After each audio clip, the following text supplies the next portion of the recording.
Welcome back to This Resilient Philosopher. This is the Leon Dantes, and today I want to talk about a subject that really hits home. It is actually seeing our downfalls as our biggest attributes. Growing up, I didn't know that I was bipolar and that I had ADHD. And for a lot of time in my life, I thought I was different. I thought it was me. When I spoke to my parents about my emotional states, they would just say, it's all you. It's about you. You need to change. You need to be better. You need to improve. And they were right. They were right, but they didn't know how they were right. And not explaining how they were right made them wrong. I've learned that when we let our problems, our mental issues take control of our life and dictate how we need to live life, that is a downfall.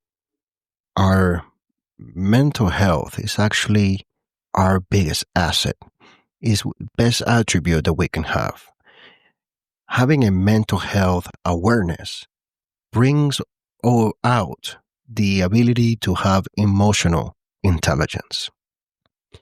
Once you start creating empathy, once you start trying to understand the emotions of others and how to set boundaries within your personal emotional system or emotional ideologies or feelings, brings out the opportunity of growth.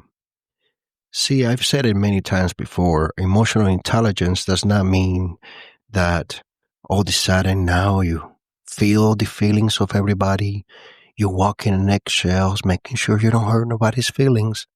No. Emotional intelligence is being able to walk into a room and not feel superior to others. Understanding that we all start at the same level. And then you utilize the emotions of everyone in the room for their best opportunities. If you have a friend that is constantly pessimist, believes everything is going to go wrong, you know that if you go up to him and say, you're absolutely right, it will go wrong, you're not helping. But having emotional intelligence allows you to be able to approach that friend and say, why? Why would you think that is going to go wrong?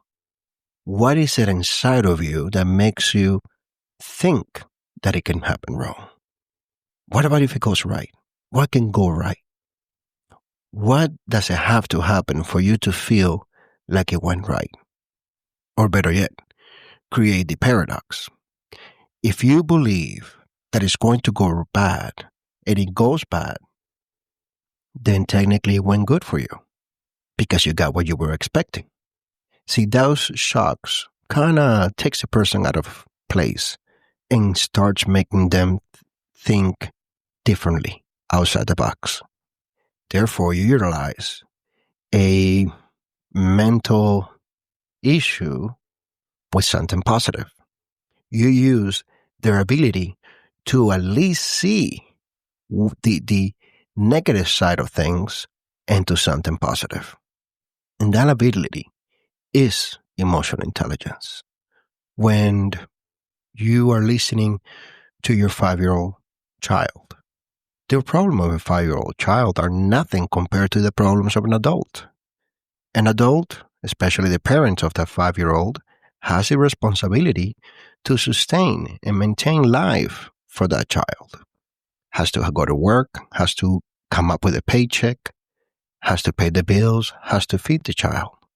But yet, emotional intelligence is what drives us to approach this child and try to understand what that child sees as a problem so big and so important that doesn't mean anything for you though. But having the ability to get there to that level and try to understand that child, That is emotional intelligence. As you've seen, emotional intelligence is not changing your emotions. As you accept other people's emotions, you have the right to have your own emotions on a subject or on a matter. But what it is important to achieve emotional intelligence, because emotional intelligence is within nature. It's part of how the animal kingdom works. No animal maliciously hurts another animal or purposely obstructs their opportunity of success.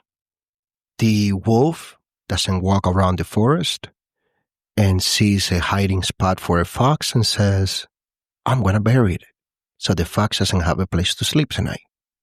Those are things that we, the human species, are capable of doing. We maliciously do things to hurt others, meaning or without meaning to, but we are capable of doing such things. And so is the rest of the animal kingdom, but their natural emotional intelligence gives them what I consider a common sense that we are part, all of us, of the ecology of life. And when you have that mindset, when you start understanding that the person that cleans the janitor is as important to a company as it is the electrician, the plumber, the carpenter, the roofer, the assistant, the executive, and the CEO. Because working together creates the atmosphere to bring business into the building, to promote business from the building. So if the whole combined body of that corporation or company doesn't come together to work together, then they can potentially lose business. So if a CEO, or let's say an executive from that company and that building, sees the janitor as inferior to them for their lack of education, just remember, that janitor is the one that cleans the toilet, that cleans the faucets, that cleans the sinks. If that janitor doesn't come in, will you clean it? Or do you still feel too superior to do such jobs? And that is why emotional intelligence is needed. Because now you are capable of having empathy and understanding. As important as I might think I am, so is that janitor. And that ability is what humanity has lost. I live within what they consider here in the United States the Bible Belt. All I hear is how humanity is getting worse because they have forgotten about God. We need more of God in our lives. We need more God. God is everything. And it's not that I am against that. Particularly, I'm a spiritualist. I am more of an agnostic spiritualist because I believe in science. I also believe as the spiritual side as the self, us, as a living flesh, but also as energy that transforms and never dies. That to me is our spiritual side, our self, our spirit. But nevertheless, I don't really talk about that to others here within the community because their point of view and the importance of a God, and specifically their Christian God, is above everything else. But recently, I took a chance. And I mentioned to one of those people, I said, I agree but disagree with you. I agree that people don't talk about God as much as they used to. But I also disagree because we have forgotten how to be humans.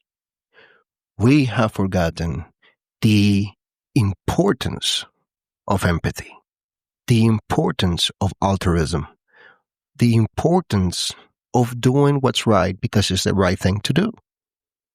You see, you claim to follow Jesus, the Son of God, or God himself. depending on which denomination of Christianity you go to.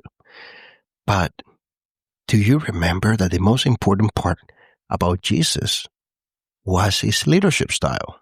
He was a servant leader. And overall, most importantly, he was a spiritual philosopher.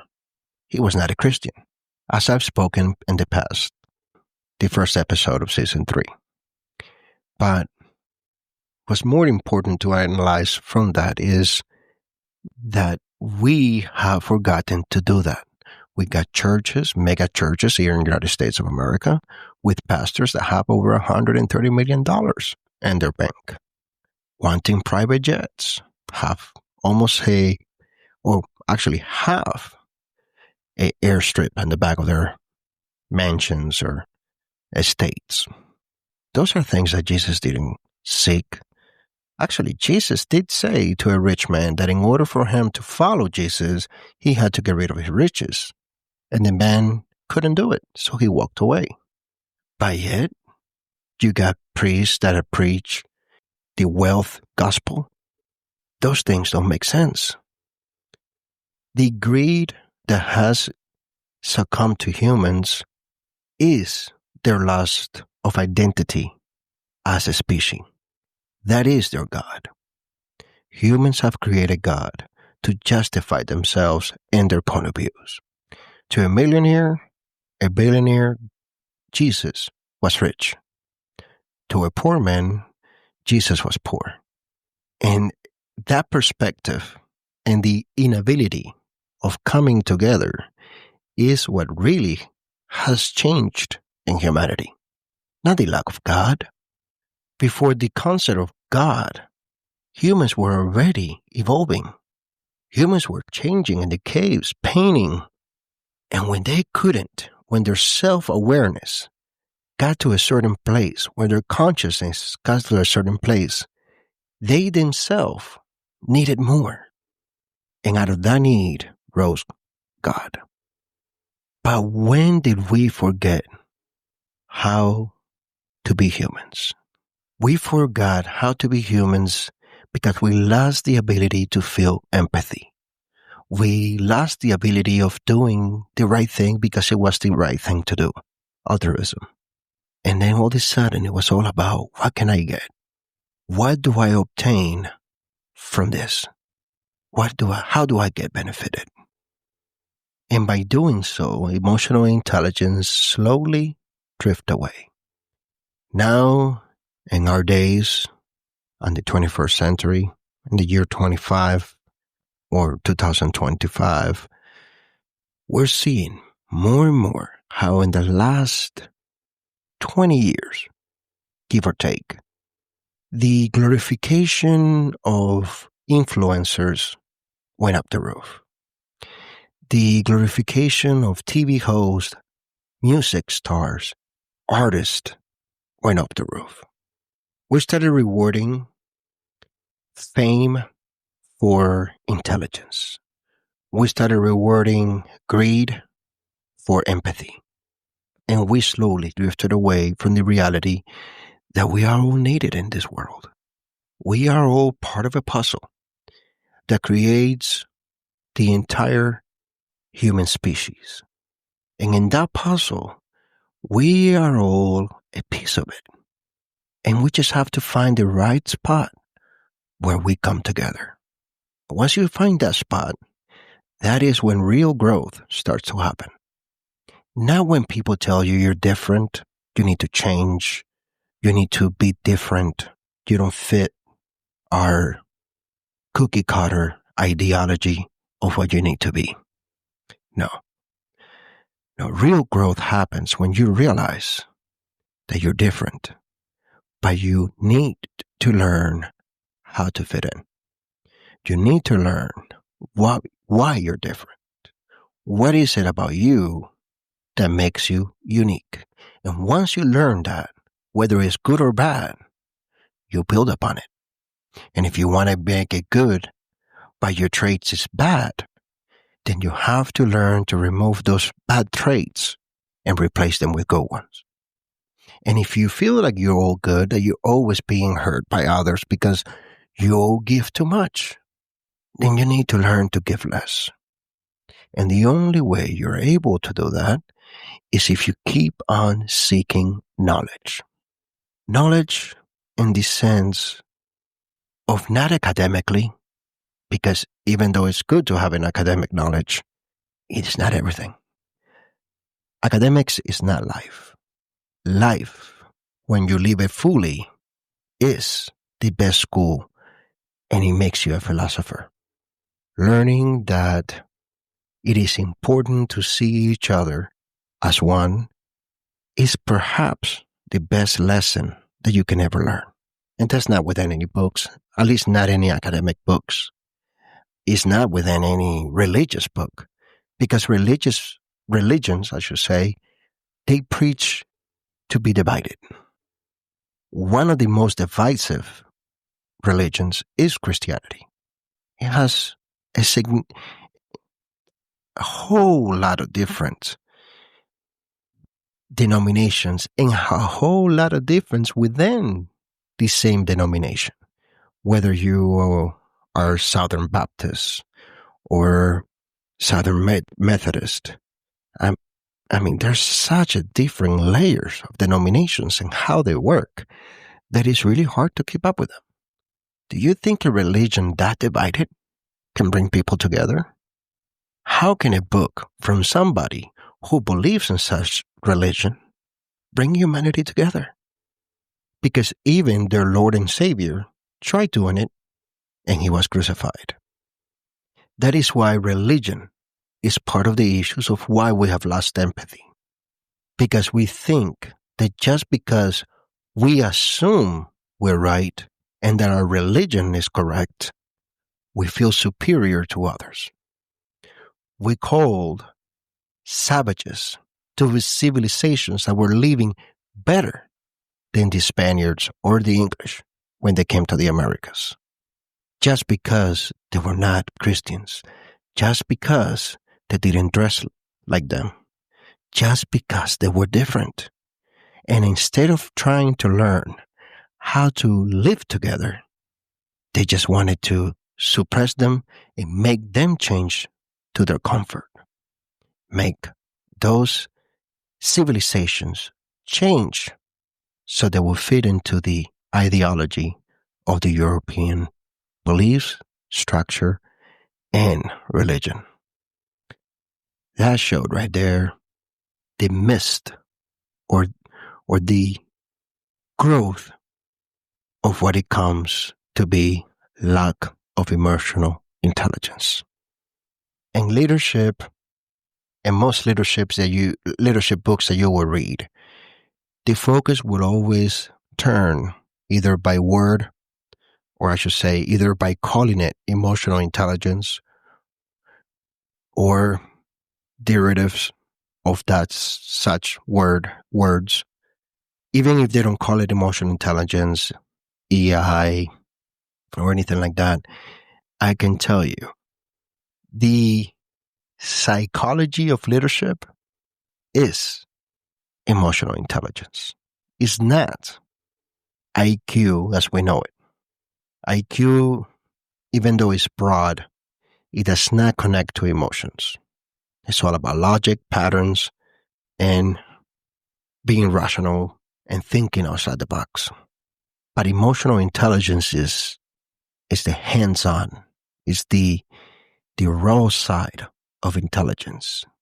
It's the one that you know you shouldn't do something, but you have to do it because you have to help that person. And that has happened in my current job many times. But that is a conversation to have in a different episode. Now, once again, I would like to remind you that the best way to support our work is by sharing our work. Share our work with family members on social media. Spread the word. This is a place to talk about positive things and how to turn our negative life or the life around us that is so negative into a positive point of view.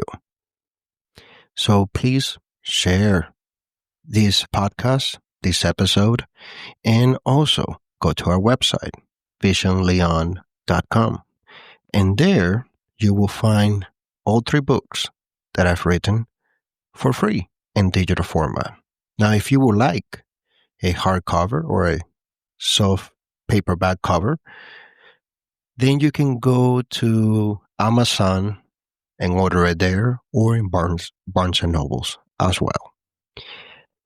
The other aspect that I want to remind you all is that we still have the GoFundMe fundraiser to help with the cost of operations of the podcast and the website.